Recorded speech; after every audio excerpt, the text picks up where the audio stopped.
ओम सभी को सादर नमस्ते जी। आइए प्रातःकालीन वेला में परमपिता परमेश्वर को श्रद्धा और समर्पण के साथ स्मरण करें, नमन करें। ओम त्वं ही नः पितावसो त्वं माता शतक्रतो बभूविथ अधाते सुम्नमीमहे अधाते सुम्नमीमहे।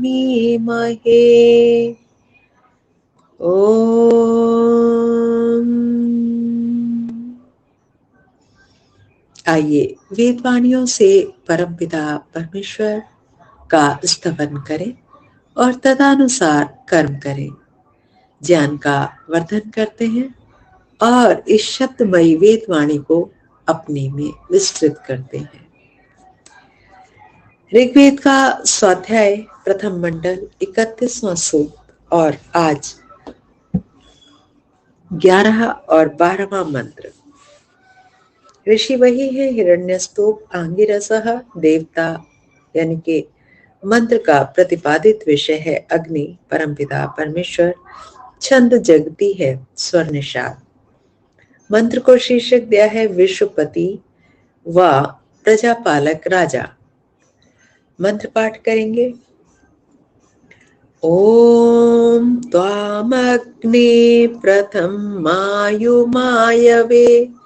देवा अकृण्वन् नहुषस्य विश्वपतिम् इळां कृण्वन् मनुष्यस्य शासनिं पितुर्यत्पुत्रो मम कस्य जायते पितुर्यत्पुत्रो मम कस्य जायते।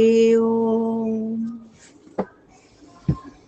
कहते हैं हे अग्नि परमात्मन, त्वाम आपको ही देवाः देवों ने आयवे उत्तम जीवन के लिए प्रथमम आयुम पुरुरवा व उर्वशी का उत्कृष्ट पुत्र अकृण्वन बनाया, अर्थात देवलोग अपने घरों में पति पुरुरवा के रूप में और पत्नी उर्वशी के रूप में हुए।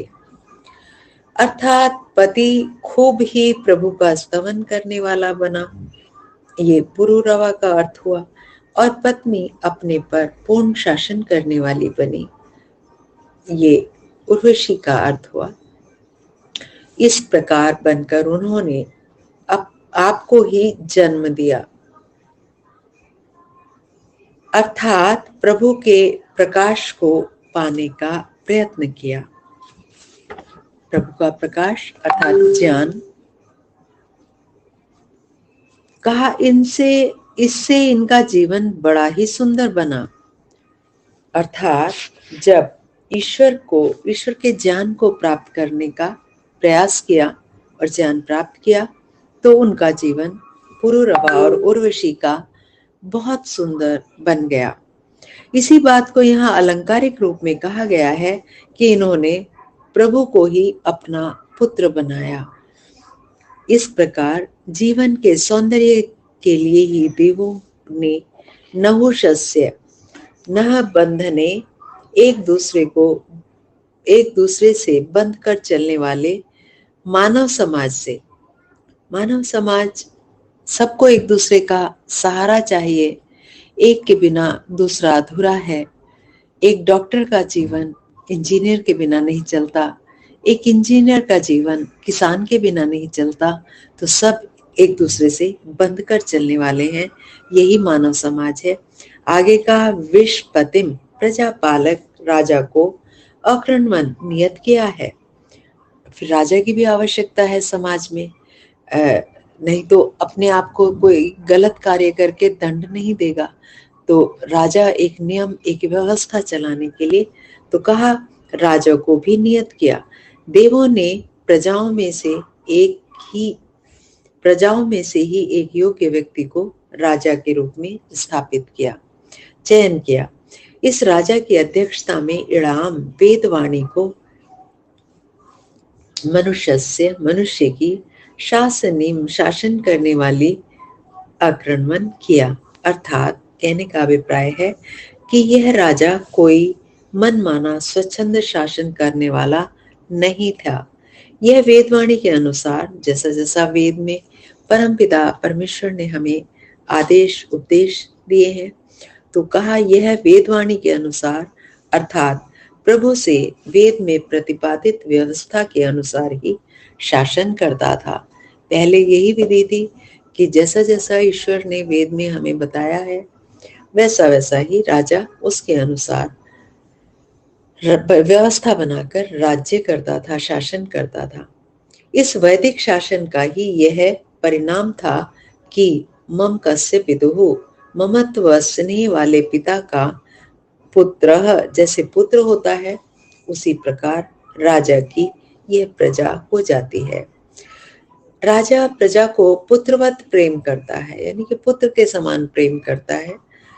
उसकी उन्नति के लिए ही वो शासन करता है, व्यवस्था बनाता है, राज्य करता है। उसमें राज्य में हर कार्य प्रजा की उन्नति को देखते हुए कर किया जाता है। भावार्थ, जीवन के उत्कर्ष के लिए गृहस्थ में पति पत्नी प्रभु को अपना उत्कृष्ट पुत्र बनाए, अर्थात प्रभु का अपने में प्रकाश करने का प्रयत्न करें। इस उत्तम स्थिति के लिए वेदानुकूल शासन करने वाला प्रजा को पुत्र समझने वाला राजा नियत किया जाए, ऐसा मंत्र का संदेश है, ऐसा परमपिता परमेश्वर का संदेश है। अगले मंत्र को शीर्षक दिया पंडित जी ने, सर्व रक्षक प्रभु। प्रभु सबकी रक्षा करते हैं, मेरी भी करते हैं। मंत्र पाठ, ओम त्वं नो अग्ने तव देव पायुभिर्मघो नो रक्ष तन्वश्च वन्दय त्राता तोकस्य तनये गवामस्य निमेषं रक्षमाण स्तव प्रते रक्षमाणस्तव प्रते। ओम। कहते हैं, हे अग्नि, हे परमात्मन, हे सब विघ्न बाधाओं व आपत्तियों को परास्त करने वाले प्रभु, प्रभु की कृपा से ही सभी विघ्न बाधाएं आपत्तियां दूर हो जाती हैं। तुम आप नह मघो नह, हमारे मखवान अर्थात यज्ञशील पुरुषों को, जो यज्ञ में जिन्होंने अपने जीवन को पूरी तरह से लगा दिया है, तब पायु भी अपने रक्षणों से रक्षित कीजिए। प्रभु यज्ञशील पुरुषों की रक्षा करते ही हैं। हे वंद्य, वंदना व स्तुति के योग्य प्रभु, तन्वह च, हमारे शरीरों को भी आप रक्षित कीजिए। आपकी कृपा से ही हम वासनाओं से बचकर शरीरों को निरोग रख सकेंगे। तो कैसे हमारे पुत्र और पौत्रों के त्राता रक्षक भी आप ही हैं। हम तो निमित्त मात्र होते हैं। सत्यता यही है कि हम तो माता पिता निमित्त मात्र ही हैं। विशेष रूप से रक्षक तो परमपिता परमेश्वर ही है। हमें निमित्त बनाकर रक्षण तो हे प्रभु आप ही करते हैं। तन ये हमारी संतानों में गवाम, ज्ञानेंद्रियों के त्राता रक्षक हो आप। उनकी ज्ञानेंद्रियों को न विकृत होने देने वाले हो। उनकी कोई भी ज्ञानेंद्रिय विकृत नहीं होती, उसमें विकार नहीं आता, दोष से युक्त नहीं होती। आगे कहा, हे प्रभु आप उन सब की अनिमेषम निर्निमेष रूप से सदा सावधान होकर रक्षमाण है, रक्षा करते हो, जो कि तव व्रते आपके व्रत में चलते हैं। जो भी जैसा जैसा प्रभु कहते हैं वेदवाणी को पढ़कर उसका पालन करते हैं, उस नियम में, उस व्रत में चलते हैं, उनके किसी भी क्योंकि वेद में बता दिया गया है कि हम क्या क्या करें तो कैसे हमारी इंद्रियां सुरक्षित रहेंगी। तो कहा, प्रभु ने एक वाक्य में जीव के लिए यही व्रत निश्चित किया है कि वह कर्म करता हुआ ही जीने की इच्छा करे। यजुर्वेद का 40वें अध्याय का दूसरा मंत्र है, कुर्वन्नेवेह कर्माणि जिजीविषेच्छतम् समाः। और व्यास के शब्दों में भी, तद इदम वेद वचनम कुरु कर्म त्यजेति च तस्मात् धर्मानिमान सर्वान् नाभिमानात् समाचरेत्। वेद का आदेश यही है कि मनुष्य निरअभिमान भाव से कर्म करता रहे। यह कर्मशील पुरुष सदा सदा प्रभु से रक्षित होता है। अभिमान नहीं करना चाहिए। ये संध्या के मंत्रों में भी, अगमर्शन मंत्रों में कहा गया है और यहाँ भी कहा है। अभिमान करने से हम पाप करने लगते हैं।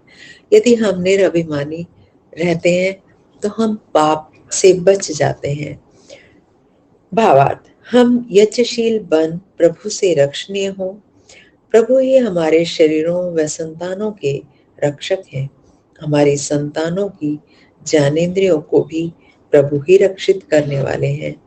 हम प्रभु के दिए हुए कर्म करने के व्रत का पालन करते हैं तो प्रभु निर्निमेष रूप से हमारा रक्षण करते हैं। आज के मंत्रों का यही सुंदर संदेश कि हम यज्ञशील बने और फिर प्रभु से पूरी तरह से हम स्वयं तथा अपनी संतानों को रक्षित करने वाले बने। हम प्रभु के दिए हुए जो कर्म करने के व्रत हैं उनका ठीक प्रकार से पालन करेंगे तो ईश्वर हमारी रक्षा करेंगे, हमारी संतानों की रक्षा करेंगे और हम ईश्वर की सुरक्षा में सदैव सतत सुरक्षित रहेंगे। आज के मंत्रों का यही सुंदर संदेश, इसको अपने व्यवहार में लाएं, जीवन में उतारें और सदा सुखी और प्रसन्न रहें। ओम इति शम। नमस्ते जी, धन्यवाद।